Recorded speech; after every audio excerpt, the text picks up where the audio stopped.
Hello! Hello guys, mga madam. Good afternoon. Good afternoon. Ayan mga madam, grabe kilig na kilig nga ako dito sa ASAP na to. Ay nako, kakatapos ko lang manood ng ASAP mga madam, lalo na dyan sa Twitter. Oo, wala naman kasi ako ditong Sunday ngayon. So yun ang aking ginawa, mag-scroll at grabe nakakilig kayo mga kapitang natin. Pasensya na kayo mga madam, super kilig na naman ako ngayon. Nakakamiss yung mga ganitong vlog na as in super kilig talaga. Ay, grabe. Gusto ko na sa mga ganito. Sana palagi, di ba? Yun palagi natin. Ano naman palagi natin ang Don Bell. Grabe naman kasi yung dalawa, mga madam, di ba? As into the highest level yung mga galawan nila sa anik.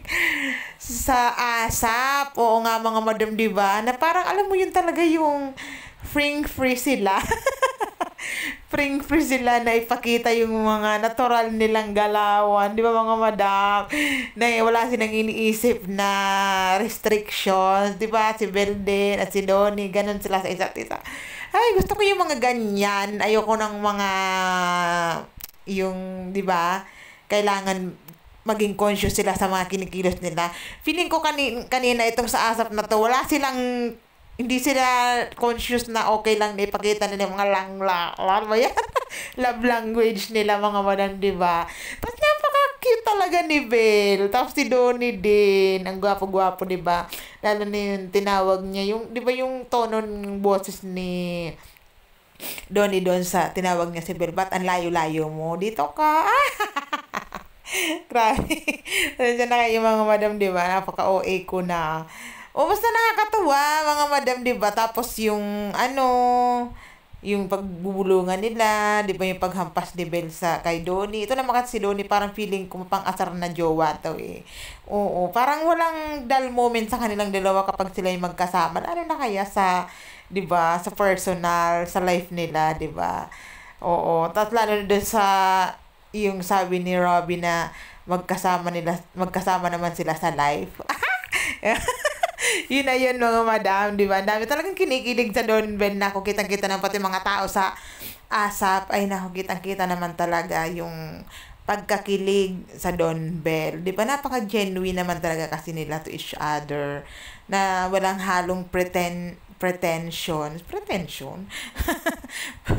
Walang halong pagpipretend, di ba? Tapos, basta, sana laging ganon. Napakagaan ng vibes nila at napakaganda din ni Belle. Oo. Napakabagay niyan ng kanyang bangs ngayon. Di ba mga madam? At napaka-fresh niya. Parang ang saya-saya nila. Oo. Talagang sa happy place silang dalawa at each other.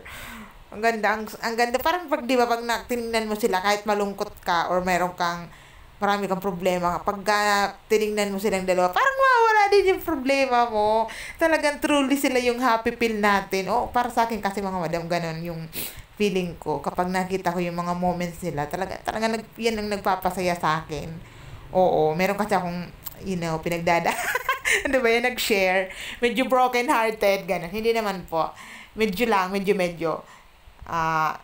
Hindi naman yun as in sa relationship, sa friendship lang. So yun, medyo malungkot tayo sa friendship, kaya nakatulong talaga din itong Don Bell yan sa na nararamdaman ko ngayon. Ganon, personal. Oh my God. So, balik tayo sa sa Don Bell nga mga madam, di ba? Nakakatawa. Ganon din ba kayo mga madam?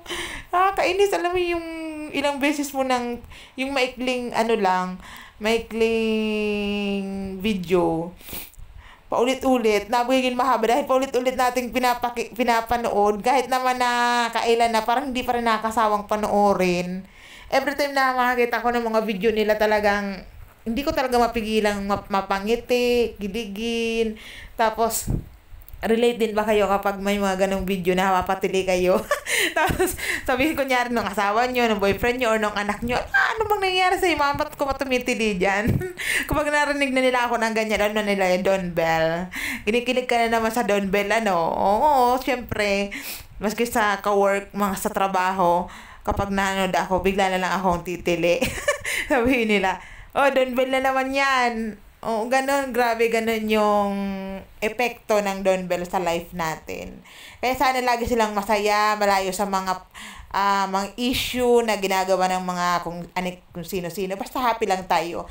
Yan lang mga madam, gusto ko lang naman i-share sa inyo yung happiness ko, mag-react doon sa ASAP ngayong araw, di ba? Ngayong linggo na-relax tayo, tapos nadagdagan pa ng mga ganitong mga kilig moments. Nakakatuwa. So, yun lang mga madam. God bless you all. Bye-bye.